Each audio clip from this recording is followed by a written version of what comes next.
In the vast expanse of the Pacific Ocean, far beyond the reach of civilian eyes, one of the least discussed enigmas of World War II unfolded. It began quietly in early 1944, as the U.S. Navy intensified long-range reconnaissance operations along Japan's outer defensive ring. At the time, few outside the ranks of Fleet Air Wing 1 knew just how dangerous these missions were, or how many aircraft would vanish without a trace during them. Among the units flying these perilous patrols were PB-4Y-1 Liberators, the Navy's adaptation of the Army's B-24. Their assignments carried them across thousands of miles of open water between the Gilbert Islands, the Marshalls, and the Philippine Sea.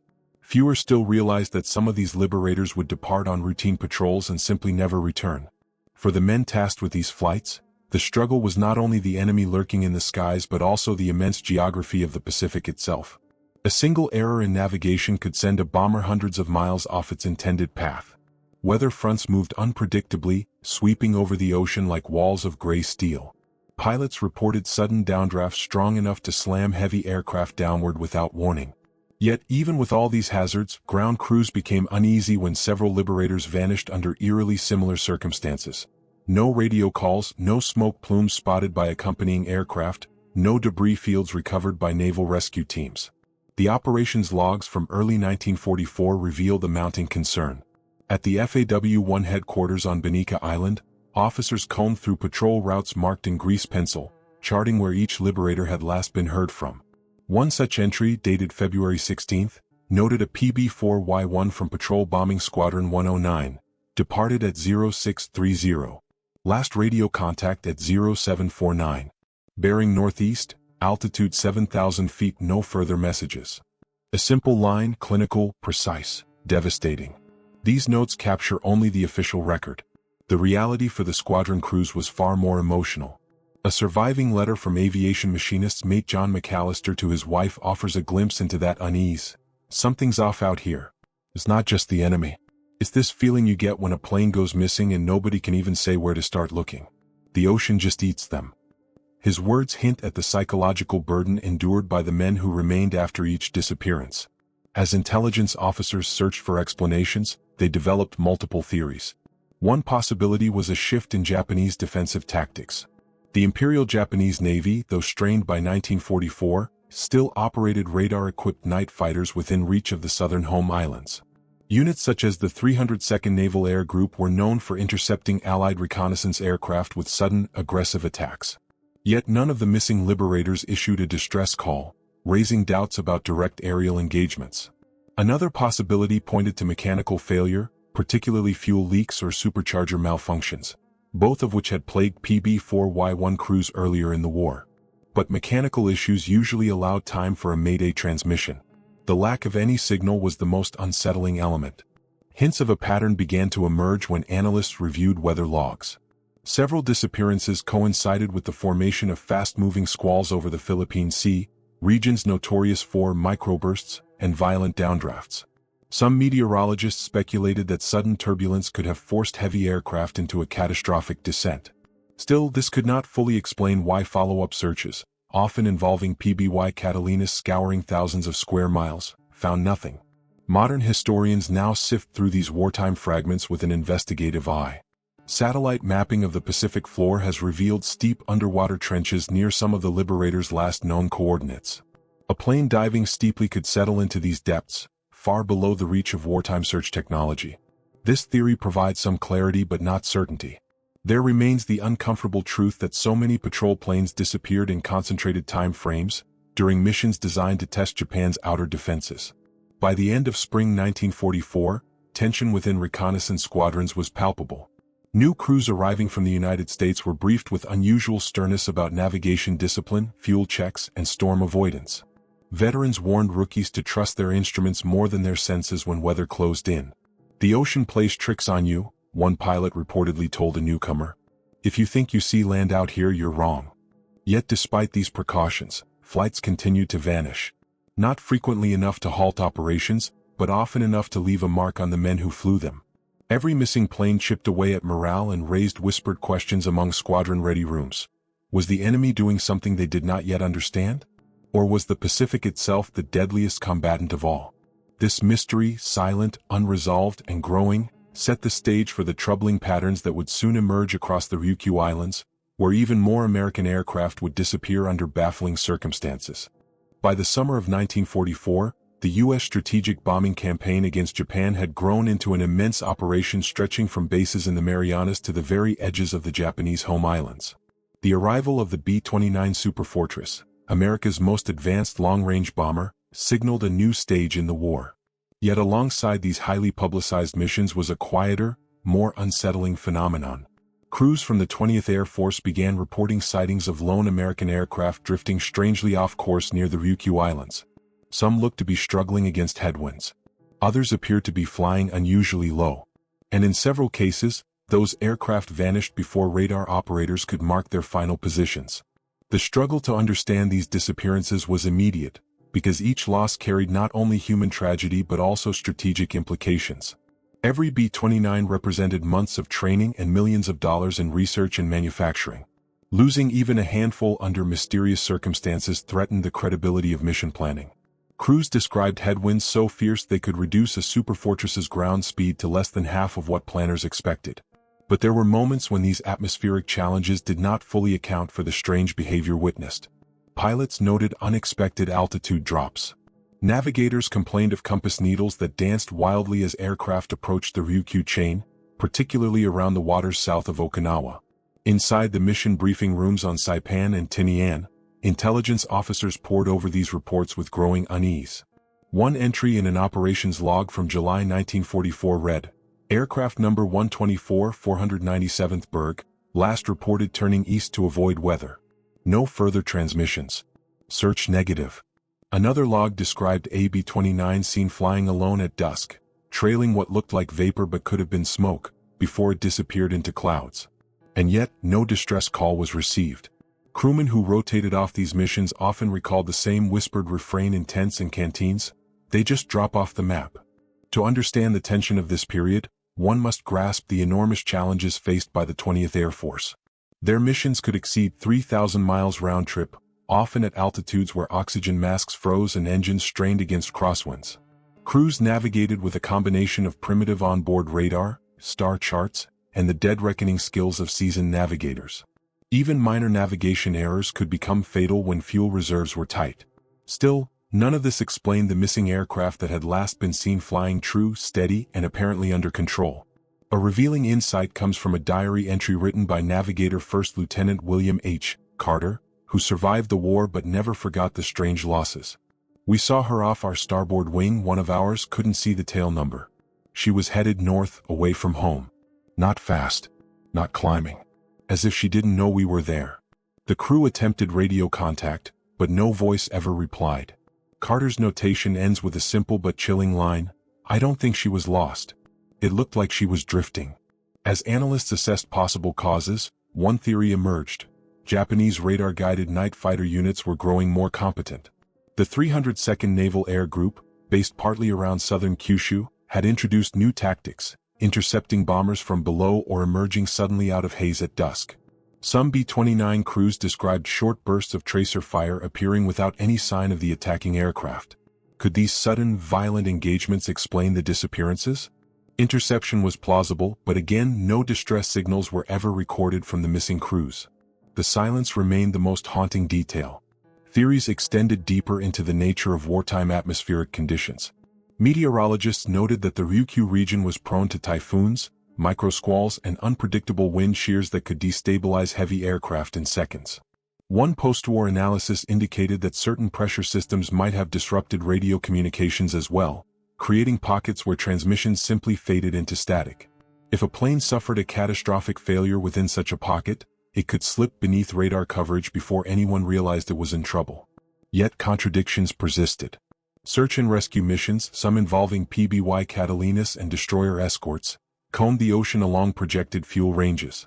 Not a single inflatable raft, oil slick, or floating debris field from these specific disappearances was ever found. For families waiting back home, this lack of closure was unbearable. For the crews still flying, it bred an unspoken fear that there were dangers in the Ryukyu skies they did not yet understand. Modern historians still debate the pattern. The combination of extreme distance, early radar limitations, and the sheer scale of the Pacific offers many rational explanations. But the eyewitness accounts, the radar gaps, and the total absence of physical evidence keep the mystery alive. Some B-29 specialists even suggest that subtle compass errors induced by regional magnetic anomalies could have caused aircraft to veer hundreds of miles off course, well away from their expected search grids. As summer 1944 drew to a close, these unanswered questions overshadowed the growing bombing campaign. Crews prepared for even larger operations, but many felt the weight of the unknown every time they strapped into a superfortress cockpit. They had survived flak enemy fighters and the treacherous ocean beneath them, but something else, something harder to name, was claiming aircraft without warning. And soon, as American forces pressed closer to Japan's outer defenses, the mystery would tighten further, ensnaring not only bombers but also the very rescue aircraft sent to find them. By early 1945, as the Allied advance pushed steadily north across the Pacific, a new phase of the mystery surrounding vanished U.S. aircraft unfolded, this time involving the very planes designed to save downed aircrews. The consolidated PBY Catalina, a slow but dependable seaplane, had earned a reputation as the Pacific War's guardian angel. Nicknamed the Black Cat, when painted in radar-absorbing matte black, the Catalina had fished thousands of men from the ocean's surface. But in the waters surrounding the Bonin and Volcano Islands, Chichijima, Hahajima, and the treacherous channels between them, the rescuers soon became the missing. Several PBYs assigned to locate downed B-29 crews vanished under circumstances disturbing even by wartime standards. The struggle for the crews flying these search and rescue missions was unlike anything frontline combat units faced. Catalina squadrons often operated alone, skimming just above the waves in hostile waters, looking for life rafts or flare lights that might never appear. By February 1945, the area north of Iwo Jima had become a deadly gauntlet. Japanese garrisons on the islands, especially the heavily fortified Chichijima under Lieutenant General Yoshio Tachibana, possessed coastal batteries capable of firing at aircraft at surprisingly high angles. PBY pilots approaching for low-altitude scans reported sudden bursts of white puffs along their flight path, followed by flashes of fire from cliff-mounted guns designed to strike vessels far offshore. Yet even with these well-known dangers, the disappearances that occurred during this period defied simple explanation. One of the earliest cases involved a PBY from Patrol Squadron 21 assigned to search for a B-29 reported down roughly 90 miles north of Iwo Jima. At dawn on January 29, 1945, the Catalina took off from Saipan with a crew of 10. Their last transmission, a routine check-in, was logged at 0812 hours. After that, silence. No distress call. No emergency beacon. A destroyer escort searched for debris along the projected route but found the sea smooth and empty. In an internal memo written days later, the squadron commander noted, "Loss inconsistent with known enemy action. Closest batteries beyond range." The remark hinted at the unease growing within the unit. These disappearances did not align with the usual patterns of enemy engagement. Insight into the mindset of rescue crews comes from an entry in the diary of Ensign Daniel K. Reeves, a Catalina co-pilot who flew dozens of these missions. "We know the Bonins are watched by heavy guns," he wrote. "But what unsettles the men is that some of the PBYs go down with no one hearing a peep. These planes float. They leave a trace. But now we're losing whole birds, whole crews, and the ocean gives nothing back." Reeves' words, penned just days before he rotated off duty, reflect the growing awareness that something unusual was unfolding in those waters. The reveal that followed came from comparing multiple mission logs. Analysts noticed that several missing Catalinas had been operating in nearly identical conditions. Heavy fog banks rolling off the volcanic islands, wind gusts pushing from unpredictable directions, and low visibility pockets that could hide entire cliffs until the last second. The coastline around Chichijima was infamous among pilots. Sheer walls of rock rose abruptly from the sea, often camouflaged by mist and swirling winds. A Catalina flying at search altitude, sometimes as low as 300 feet, could be thrown off balance by a sudden crosswind and banked directly into unseen terrain. Post-war surveys revealed that certain valleys and coves around the island created wind tunnels capable of disorienting even seasoned aviators. But this explanation, while compelling, did not account for all disappearances. Several PBYs were operating well offshore when they vanished. No cliffs. No coastal batteries. No signs of Japanese fighters. Air units in the region were by then severely depleted. One analysis conducted in 1946 by the U.S. Naval Technical Mission concluded that mechanical failure alone unlikely to result in total absence of floating wreckage. Catalinas were designed with watertight compartments, giving crews a fighting chance even after a hard ditching. The absence of life rafts, logs, or personal items puzzled investigators deeply. Some researchers now believe that fast-moving currents between the Bonin Islands could have pulled debris rapidly into deeper trenches. Modern sonar maps show dramatic underwater drop-offs within miles of the presumed search zones. A PBY hitting the water at high speed, whether from weather, navigation error, or sudden structural failure, could have sunk in minutes. Strong undercurrents would have scattered lighter debris far beyond wartime search grids. The application of modern oceanographic knowledge provides clarity, but for the men operating in 1945, these were hollow explanations. They knew only that their rescue planes were disappearing as surely as the bombers they sought. Yet they continued flying, driven by a sense of duty and a shared understanding. In the Pacific War, survival often depended on the thin hope that somewhere, a Catalina would spot you first. By March 1945, as preparations for the invasion of Iwo Jima intensified, the tension within Catalina squadrons grew palpable. Crews reviewed maps marked with red-line danger zones. They studied wind reports, memorized cliff profiles, and practiced emergency ditching procedures. But each new disappearance weighted their spirits.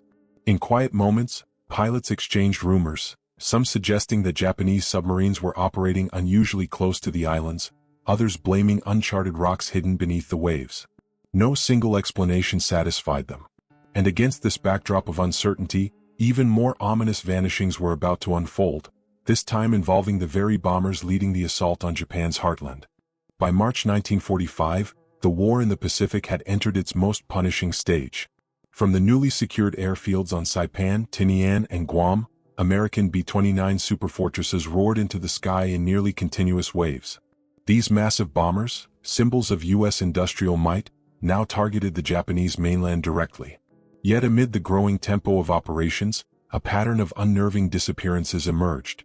At least 2 B-29s from the 497th Bomb Group vanished after completing bombing runs, last seen returning over open water in apparent good order. They were veteran aircraft, flown by experienced crews. Their disappearance was more than a tactical loss, it was a riddle that unsettled the airmen preparing for the next mission. The struggle began with the simple realities of flying a B-29 in early 1945. These aircraft operated at extreme range, pushing the limits of navigation, fuel planning, and mechanical endurance. Crews battled severe turbulence from the jet stream, which could hurl even a 70,000-pound bomber off course by dozens of miles. But the vanishings near Japan's waters seemed different, almost abrupt. On March 10, during Operation Meeting House, the incendiary bombing of Tokyo, hundreds of B-29s launched into a night sky lit by distant fires. As dawn approached, the returning formations made their long descent south toward the Marianas.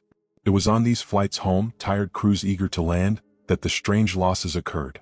One of the missing aircraft was reported by 2 separate crews. A B-29 from the 497th was seen flying steady at around 6,000 feet, its formation lights dim but visible in the haze.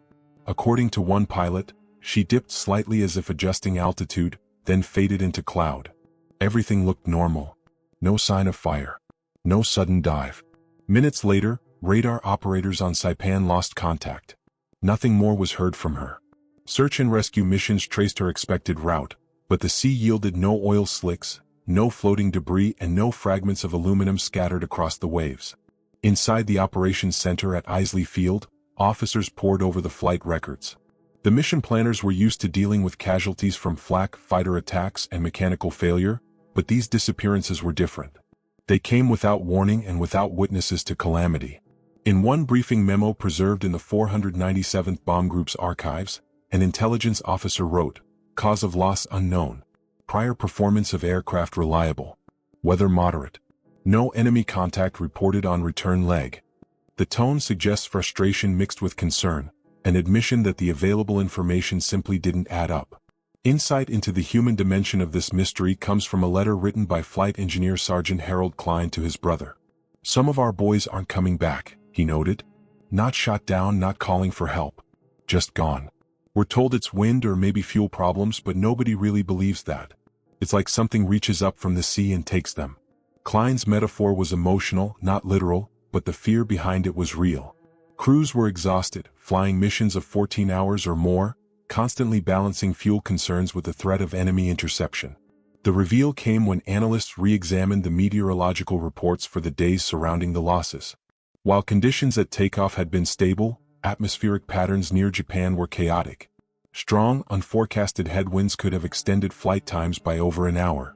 Even a slight miscalculation in fuel burn rates, exacerbated by damage from flak or the subtle effects of icing, might put a bomber into a critical shortage before reaching safety.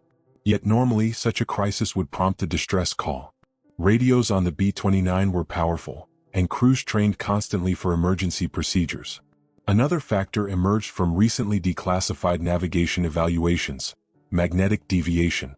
Some regions of the Philippine Sea, especially those west of the Mariana Trench, exhibited irregular magnetic interference, enough to alter compass readings by several degrees. AB-29, even slightly off its intended heading, could drift far from its projected fuel reserve bubble.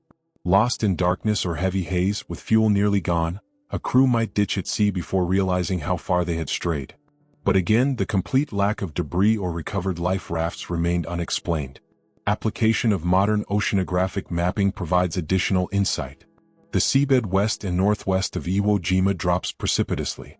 Deep trenches, some plunging over 20,000 feet, lie directly beneath the common return routes of the 497th.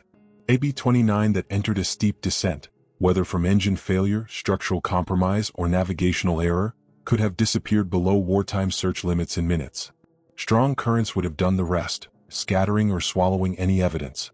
Still, for the men of the 497th Bomb Group in 1945, such technical explanations did little to ease the haunting silence. They knew the enemy remained dangerous. Though Japanese night fighter strength was depleted, pockets of determined air units still operated near Kyushu. Some pilots recalled moments of tracer fire materializing seemingly from nowhere, or weak radar echoes suggesting fighters approaching low over the water. Could a sudden close-range attack have knocked out a bomber before a warning could be sent? Possibly. But the evidence was thin. As the month progressed and losses continued, squadron briefings grew tense. Pilots studied new procedures emphasizing tight formation return flights, stricter fuel checks, and redundant navigation cross-checks. Yet nothing could fully remove the lingering fear that something unpredictable and deadly waited along the long, dark journey home. The vanishings of March 1945 left B-29 crews uneasy as they readied for even larger operations against Japan. And soon, as the Pacific campaign neared its violent climax, the mystery would deepen once again, this time in the waters closest to the Japanese homeland, where wartime chaos and post-war investigation collided head-on. When Japan surrendered in August 1945, the guns fell silent, but the questions did not. As U.S. occupation forces began spreading across the Japanese home islands, the U.S. Naval Technical Mission to Japan, Japan 1 through Japan 200, undertook one of the most complex intelligence operations of the post-war period. Their goal was simple on paper: uncover and document Japan's wartime capabilities. But beneath that mandate lay another quiet objective: discover the fate of dozens of U.S. aircraft that had vanished without explanation in the waters around Kyushu, Shikoku, and the coastal regions of Honshu. Many were patrol planes. Some were B-29s. A few were fighters on escort or reconnaissance duty. And all had disappeared with little or no trace. The struggle began the moment divers and recovery specialists first arrived in Japan's southeastern waters. Kyushu's rugged coastline, particularly around Kagoshima Bay and the Kii Channel, was riddled with coves, inlets, and underwater shelves. The war had left behind a litter of wrecks, Japanese and American, military and civilian, making identification an immediate challenge. Divers found sections of aluminum frames, twisted propellers, and even oxygen cylinders. But when analysts cross-checked the serial numbers, many found no match in U.S. records. Some belonged to Japanese aircraft scuttled in the final months. Others were unidentifiable fragments, too corroded or too warped to trace. One of the first major search efforts occurred in late September 1945 when the Naval Technical Mission deployed teams to investigate reports of an American aircraft that had crashed off Cape Ashizuri, the southernmost point of Shikoku. Local fishermen recalled hearing an explosion at sea, sometime in 1944, but wartime censorship and fear of reprisals had made it dangerous to report such incidents. When U.S. divers descended into the murky water, they located only a scattering of aluminum fragments across a steep underwater slope. None bore legible numbers. Findings inconclusive, the mission's report stated. Possible U.S. origin. Insufficient remains. The insight into post-war confusion becomes clearer when examining interrogation transcripts from Japanese naval personnel. Many coastal watch stations, particularly in southern Japan, had recorded aircraft crashes during the war. But the stations were isolated, understaffed, or destroyed during the final months. In one interview, a former Japanese petty officer stationed near Makurazaki on Kyushu recalled seeing a 4-engine bomber trailing smoke pass overhead around May 1945. "It descended behind the horizon," he said. "We expected to see flames but none were visible." His testimony mirrored several others, sightings of American aircraft flying low, appearing damaged, then vanishing from view. Yet none of these accounts produced definitive crash sites. A revealing example comes from a 1945 report filed near the town of Muroto on Shikoku's eastern edge. Fishermen had discovered a large fragment of aircraft skin washed ashore. The metal was olive drab on one side, silver on the other, consistent with U.S. Army Air Force's paint schemes. But the fragment showed no identifiable serial marking. When the Naval Technical Mission attempted to match it with known U.S. losses, no correlation emerged. The report concluded with an unsettling line: "Fragment does not correspond to any recorded B-29, B-24, or PB-4Y loss in the immediate region." The reveal that followed from these investigations was not dramatic but deeply mysterious. The coastal waters around Japan were filled with post-war wreckage, yet a significant number of the wartime disappearances had left behind nothing that could be directly tied to their missing aircraft. The most plausible explanations involved a mix of environmental and operational factors. Many coastal regions of Japan, particularly near Kyushu's western shore, drop sharply into deep trenches. An aircraft entering the water at high speed could disintegrate, its lighter debris swept away by the Kuroshio current while its heavier components slid into depths unreachable to 1940s technology. Adding to the complexity, Japanese forces had scuttled dozens of aircraft and small ships during the final days of the war. Some were pushed into the sea to prevent capture. Others were moved from bases by desperate ground crews and dumped offshore under cover of darkness. This wartime chaos created a vast mixture of wreckage types that confounded early U.S. recovery efforts. A post-war reflection by Lieutenant Commander Ernest Hobson, one of the Naval Technical Mission's senior officers, captures the frustration. "We recovered fragments that spoke of violence but not identity. The ocean has a way of erasing the handwriting of war." His words underscore the difficulty of reconstructing the fate of aircraft that vanished in waters shaped by strong currents, rugged terrain, and wartime secrecy. Yet even after accounting for environmental hazards, human error, and combat damage, a core mystery remained. Where were the missing crews? Why did so many disappear without distress calls? And why did fragments recovered from Japan's waters so often fail to match recorded losses? Modern researchers suggest that some aircraft may have flown far off course before crashing, especially those low on fuel or suffering mechanical issues. Others may have been lost during unrecorded or altered mission routes, common during the confusion of late war operations. But certainty remains elusive. As the Naval Technical Mission concluded its surveys in 1946, it left behind a final note: numerous aircraft losses remain unresolved. Future recovery subject to technological advancement. It was a sober acknowledgement that some wartime mysteries, formed in chaos, hidden by depth, sealed by silence, would outlive the war itself. And the final chapter of this mystery would unfold not in wartime seas but in the post-war archives, where investigators began piecing together the last unresolved fates of aircraft lost in Japan's shadowed waters. By 1946, the Pacific War was over, but for many U.S. families and military investigators, the conflict had left one final battlefield: paper archives filled with unanswered questions. In the months following Japan's surrender, the U.S. Army Air Forces and U.S. Navy consolidated their wartime loss records into comprehensive final reports. These documents, thousands of pages long, captured every known aircraft destroyed in combat, lost to weather, ditched at sea, or written off due to mechanical failure. Yet buried deep within them was a category both simple and haunting: cause undetermined. Dozens of American aircraft lost near Japan's waters fell into this column. No confirmed crash sites. No survivors. No wreckage conclusively tied to the missing serial numbers. The mystery that had begun in wartime now became a bureaucratic puzzle, one that proved just as resistant to resolution. The struggle for investigators was not one of intention but of limitation. Wartime record-keeping was often chaotic. Bases moved. Squadrons shifted locations. Aircraft transferred between units without complete paperwork. Some mission logs were destroyed in air raids or lost during hurried evacuations. Others were incomplete because crews never returned to fill them out. When the Army Air Force's missing air crew reports, MACRs, were assembled post-war, analysts found gaps, missions that had changed flight paths mid-air due to weather, aircraft diverted to emergency landings, and even patrol planes reassigned at the last minute. This confusion made it difficult to draw a straight line between disappearance and presumed crash site. One example stood out in the 1946 review. AB-29 listed as missing during a return from operations near Kyushu. The aircraft had last checked in at a routine waypoint, altitude, speed, and fuel all normal. But its entry in the final loss register lacked any subsequent data. A notation by a frustrated clerk read, "No testimony. No sighting. No Japanese report. No remains." Such statements were tragically common. No remains became a refrain repeated far too often in the Pacific theater. Insight into the emotional weight of these file reviews is captured in an internal memorandum written by Colonel James E. Hunt, an officer tasked with reconciling Pacific losses. "It is perhaps the greatest cruelty of war," he wrote, "that the sea conceals so much. We can account for bullets and bombs, but not the silence of water." His words reflected a truth investigators could not solve. The vastness of the ocean, combined with deep trenches, swift currents, and the violent nature of high-speed impacts, meant that even modern machinery could not easily reveal what had vanished.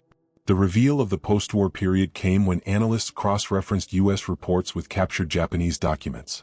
Many Japanese coastal stations and naval units had recorded sightings of American aircraft in their final moments.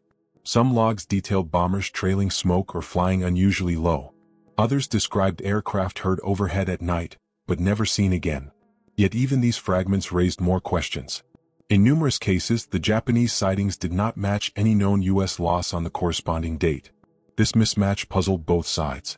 It suggested that some missing aircraft may have been operating off their planned routes, or that timing errors common in chaotic wartime environments had obscured key information. Researchers also examined Japanese submarine logs from 1944 to 1945. Submarines occasionally reported witnessing crashing aircraft or spotting wreckage at sea. But only a handful of such reports aligned with U.S. disappearances, most did not. In other words, even the enemy could not account for the missing planes. Application of modern investigative techniques has brought new clarity but not closure. Oceanographers studying the Kuroshio Current, the powerful warm water stream running along Japan's southern coast, have demonstrated that lightweight debris can be carried hundreds of miles in days. Sonar mapping of the seabed has revealed underwater cliffs that descend steeply from coastal shelves into abyssal depths. Aviation engineers analyzing B-29 and PB-4Y airframes note that high-speed impacts can reduce an aircraft to thousands of small pieces, many too small to float or too dispersed to be recognizable. These findings support a plausible theory. Most of the vanished aircraft likely went down in areas where wartime search capabilities were simply overwhelmed. Yet a handful of cases resist easy explanation. Some aircraft disappeared in relatively calm weather. Others vanished within sight of friendly planes. A few had last transmitted normal status reports only minutes before they should have entered radar coverage. These outliers keep historians returning to the topic decades later. Even as technology advanced, post-war search operations slowed. Funding decreased. Priorities shifted to the emerging Cold War. By the late 1940s, unresolved Pacific aviation losses had become historical footnotes, painful for families, perplexing for researchers, but largely inaccessible to further investigation. The final close of this story is not one of dramatic discovery but of enduring mystery. In 1946, the U.S. military formally acknowledged what its wartime crews already understood: the Pacific does not surrender its secrets easily. A concluding statement in the Army Air Force's summary report captured this sober truth. Aircraft lost in deep water or under combat conditions may never be recovered. Their fate is known only to the sea. Yet this unresolved ending is precisely what continues to draw historians, divers, and researchers back to the vanished aircraft of World War II. Each missing plane represents not only a tactical loss but a human story frozen in time, crews who lifted into the sky and disappeared into history. And in the shadowed waters surrounding Japan, those stories remain suspended, waiting, hinting, and whispering across decades of silence.